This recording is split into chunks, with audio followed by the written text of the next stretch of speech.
Medical మరియు health care రంగంలో bright future కోసం వెతుకుతున్నారా? అయితే అరోరా అందిస్తున్న best paramedical and allied health sciences courses లో జాయిన్ అవ్వండి.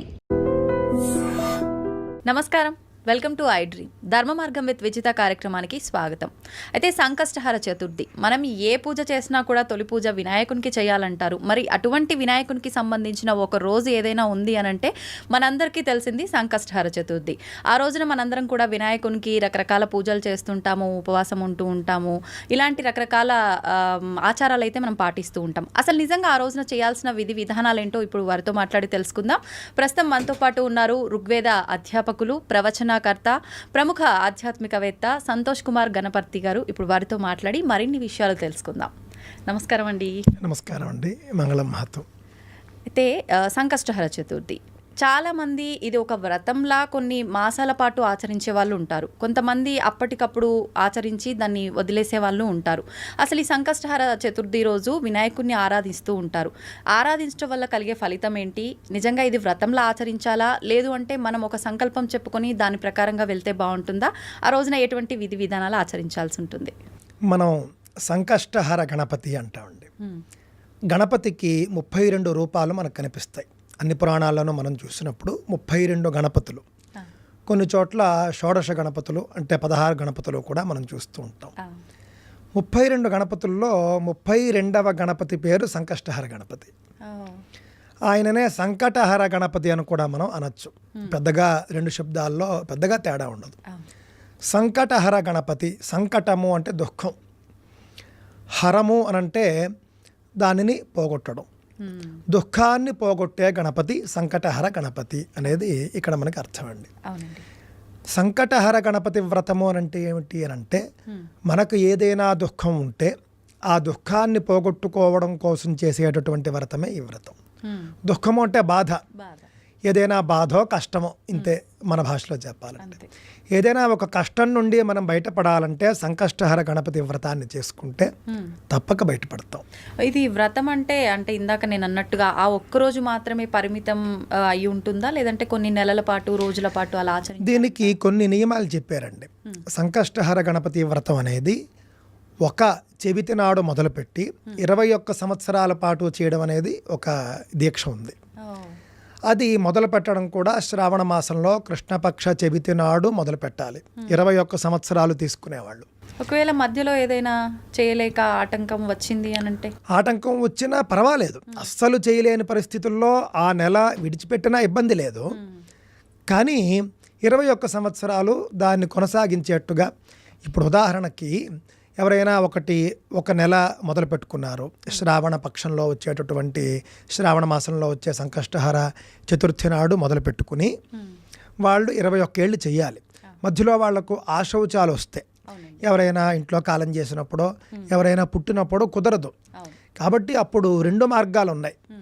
ఆ నెలకి విడిచిపెట్టి తదుపరి నెలలోనే కొంచెం ఎక్కువగా పూజ చేసుకోవడమో, లేదా చెవితి నాటికి వాళ్ళు ఆశౌచంలో అంటే మైలలో ఉన్నారనుకోండి, మైల తీరిన రోజున ఒకసారి పూజ చేసేసుకోవడం, అలా చేయొచ్చు. అంటే అది చవితి రోజు చేసిన పూజ కిందకే వస్తుంది, అదే ఫలం వస్తుందండి. ఏమీ ఇబ్బంది లేదు. ఎందుకు అంటే మీరు చేయడానికి సిద్ధంగా ఉన్న కాలం మీకు సహకరించలేదు కాబట్టి మైల రోజున ఒకవేళ వ్రతం అయితే కనుక మైలలో ఉన్నప్పుడు వ్రతం వస్తే ఆ రోజు వదిలేసి 10 రోజులు అయిపోయిన తర్వాత, శుద్ధి అయిపోయిన తర్వాత తదుపరి రోజే చేసుకోవచ్చు. ఆ విధంగా 21 సంవత్సరాలు కూడా పూర్తి చేయడం చాలా మంచిది. ప్రస్తుతానికి ఇప్పుడు సరేనండి, మీరు చెప్పేవన్నీ చాలా అసందర్భంగా ఉన్నాయి. 21 సంవత్సరాలు 12 చతుర్థులు ఎవరు చేస్తారు? ఇదేమీ అయ్యే పని కాదు, మీరు సులువుగా చెప్పండి అని అంటే ఇంకో మాట చెప్పారు. చేస్తే జీవితాంతం చేయమన్నారు. మొత్తం జీవించి ఉన్నంత వరకు చేయవచ్చు, లేదు అంత అవకాశం లేదు, కనీసం 21 సంవత్సరాలు చేయమన్నారు. అది అవకాశం లేదు, 1 సంవత్సరంలో 12 చెవితులు చేయమన్నారు. ఇదేదో బాగుంది. అది కూడా అవకాశం లేదనుకోండి, ఎప్పుడు అవకాశం ఉంటే ఆ చెవితి మాత్రం చేసుకుంటూ ఉండొచ్చు. ఇది సంకష్టహర గణపతి వ్రతం యొక్క ఇదండి. ఇది అసలు చాలా సులువైనటువంటి పూజ అండి, చాలా సులువైనటువంటి వ్రతం. ఎలా అండి, ఎలా చేయాలి? ఏదైనా ఒక పూజ అనేసరికి మనకి ఏదో సంబారాలు, వస్తువులు, అవి ఇవి ఏర్పాట్లు కంగారు పడతారు, ఏమీ లేదు.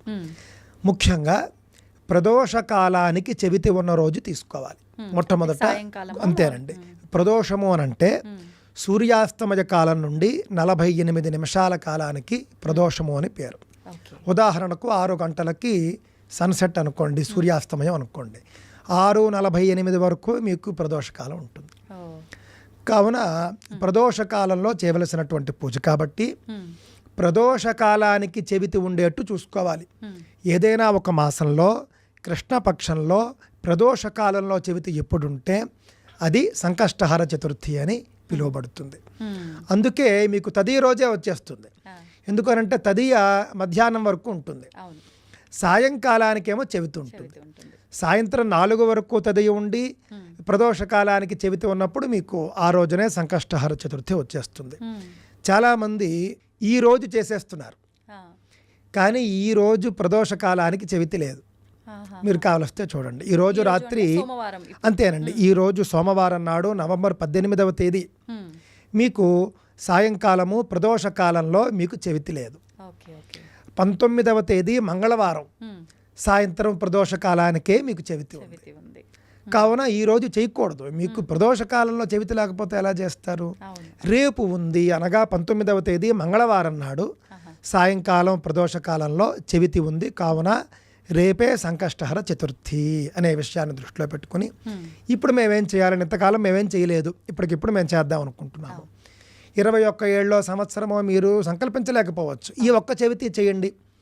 ఈ ఒక్క చెవితి మీకు ఇప్పుడు ప్రతి ఇంట్లో కూడా ఏవో కష్టాలు ఉంటాయి. పిల్ల పెళ్లి కాలేదనో, ఉద్యోగం రాలేదనో, జీతం రాలేదనో, ఆరోగ్యం బాలేదనో, రకరకాలుగా ఉంటాయి. ఇల్లు కొంటున్నాము, అప్పులు ఇచ్చాము, అప్పులు తీసుకున్నాము, అప్పులు తీరట్లేదు, అప్పులు రావట్లేదు, ఇవన్నీ ఉంటాయి. ఏదో ఒక సమస్య ఉంటుంది.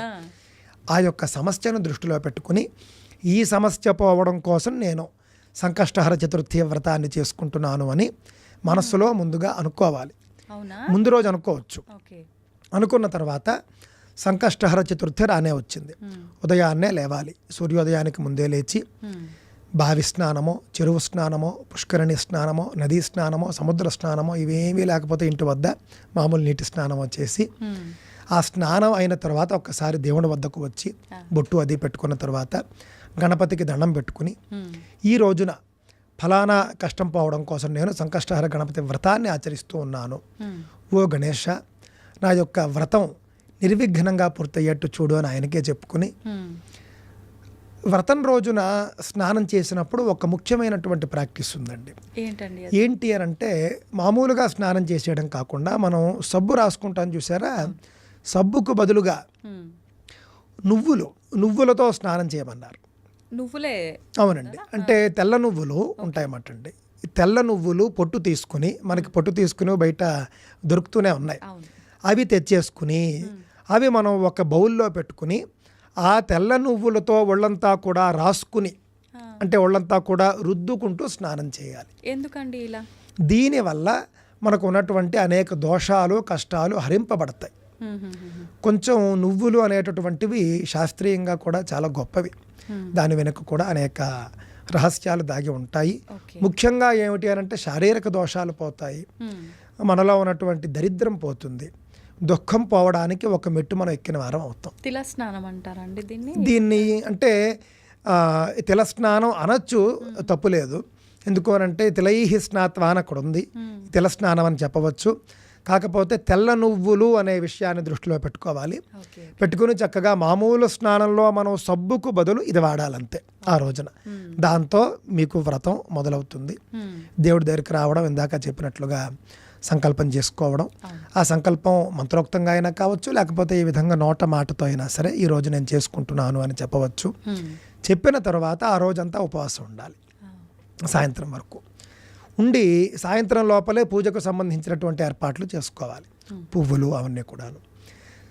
ముఖ్యంగా గణపతికి ఇష్టమైనటువంటివి ఎర్రని పువ్వులు, అవి సంపాదించుకోవచ్చు.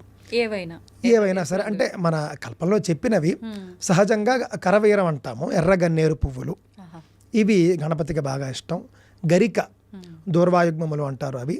తెల్ల జిల్లేడు పువ్వులు, ఈ 3 ముఖ్యంగా మనం గణపతికి పూజ చేస్తాం.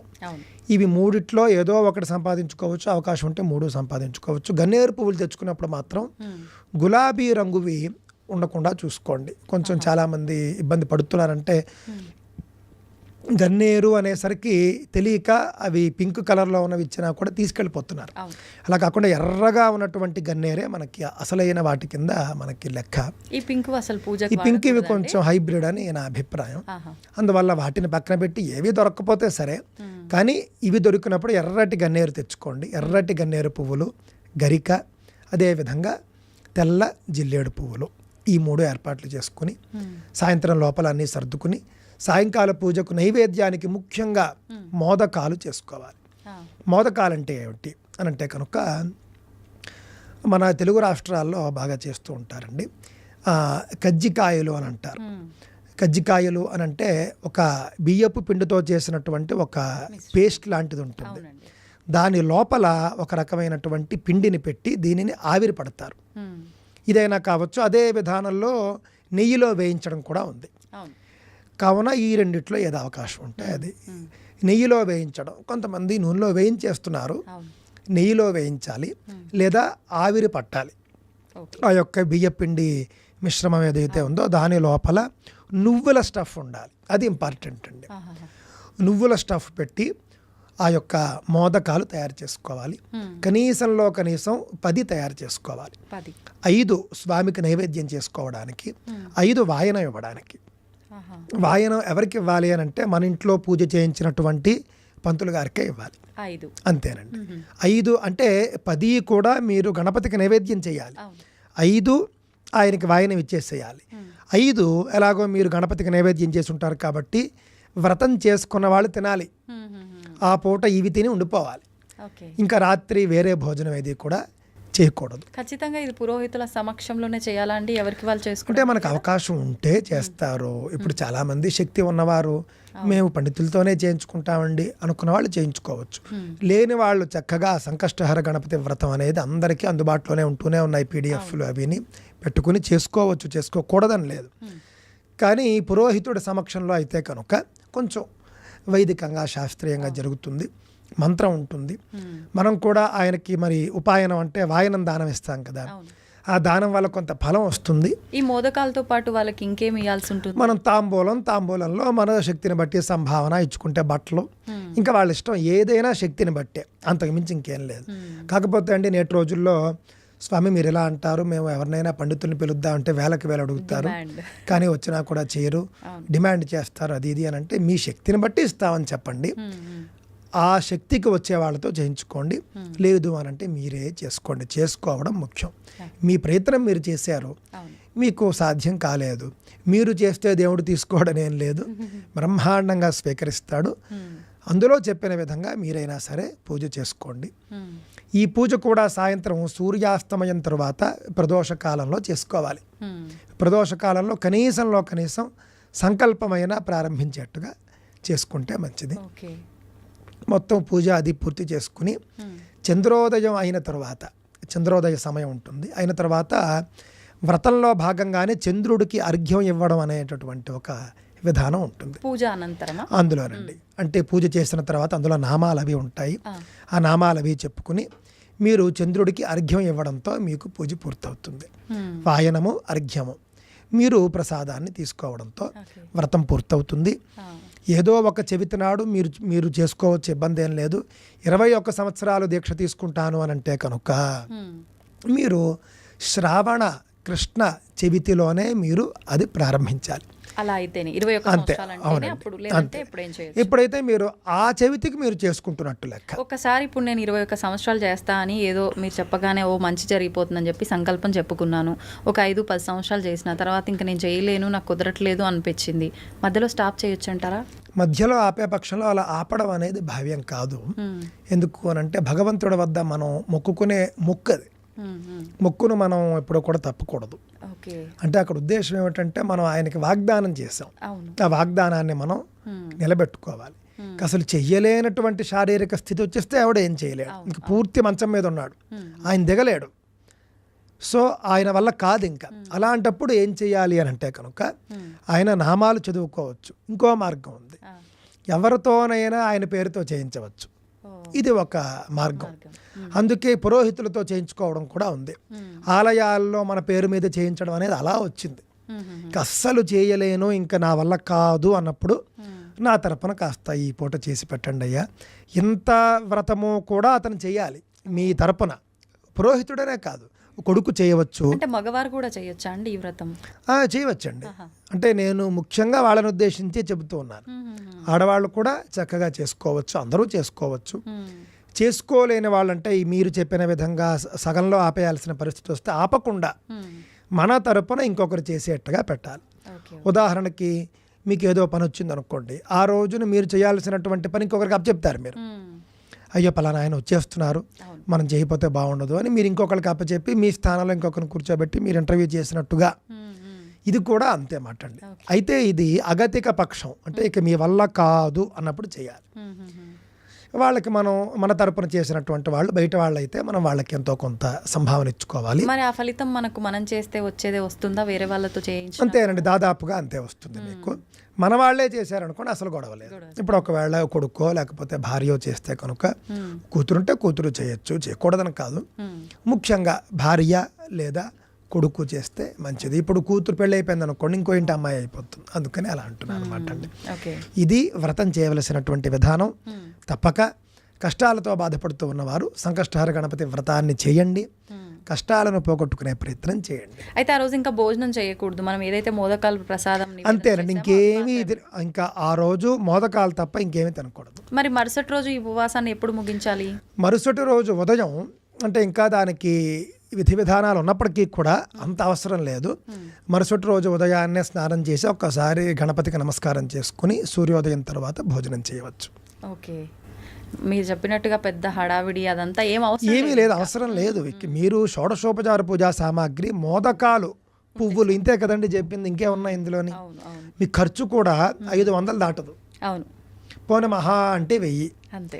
మీరు పువ్వులు కాస్ట్ అండి బాగాను అని అంటే 1000 రూపాయలతో మీకు వ్రతమే అయిపోతుంది. అక్కడ మనకు పెద్ద కాస్ట్ ఉండే పువ్వులు కూడా ఏం లేవండి, జిల్లేడు పువ్వులు మనం మీకు దొరికేటటువంటి అంతే. ఈ పువ్వులు, ఎర్రటి పువ్వులు ఒకటే కొనుక్కోవాలి, గన్నేరు పువ్వులు. ఆ విధంగా చక్కగా చేసుకోవచ్చు. ఖర్చు తగ్గించుకుని కూడా చేసుకోవచ్చు.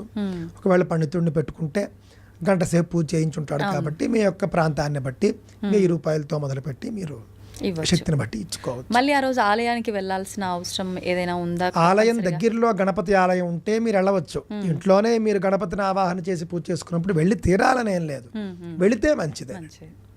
సంతోషం అండి, చాలా చక్కగా వివరించారు, ధన్యవాదాలు. స్వస్తి.